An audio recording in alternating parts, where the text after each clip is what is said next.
Early on for me, I remember reading this book, The Cash Flow Quadrant. And I remember he had something in there. He says, are you a business owner? I'm thinking, yeah, I got my real estate business, And then he asked that question, can you walk away for 1 year? With no contact whatsoever, come back and your business is still there. If you can answer yes to that, congratulations, you are a true business owner. If not, you own a glorified job.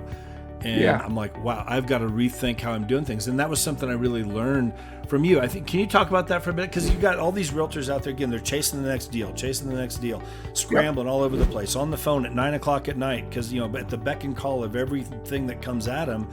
And you don't really have a business with that kind of, when it's set up that way. Can you talk about that for a minute? Yeah, so I call it business owner or job, right? Job is an acronym that stands for just over broke. If your business requires you don't have a business, you have a job. Maybe you want to brainwash yourself and think you're a business operator, but you're still not a business owner. True leverage in business comes from owning a business where you're earning money off other activities that are happening in the business while you're not involved in them.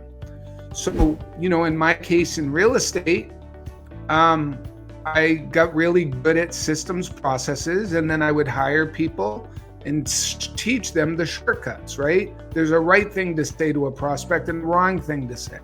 There's things that you can say that'll increase your conversion for getting an appointment. There are things you can say to win the listing when you're in competition with 5 or 6 other agents. So we would train on those things. And, I was able to remove myself from production. Although, I got the award, number 2 in the world for Caldwell Banker, it wasn't me. It was a great team of people who did it with me. We were the number 2 team in the world. It wasn't just me.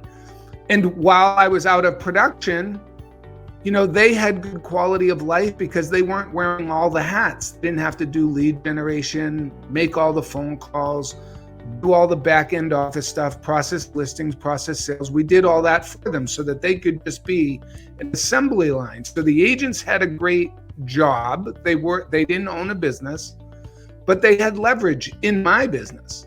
And then I had the benefit of owning a business with being able to remove myself from production. So I have other businesses that I've been involved in. I've owned title company. I've had partnerships in mortgage businesses, and I've never taken a mortgage application, but you get paid, or never closed a deal where the buyers and sellers are transferring the deed, but I got paid because those were business opportunities. I owned a limousine company.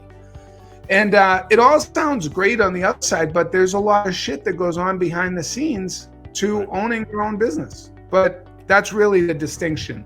Are you making money off the efforts of other people, and are you also adding value to their lives so that they want to stick around?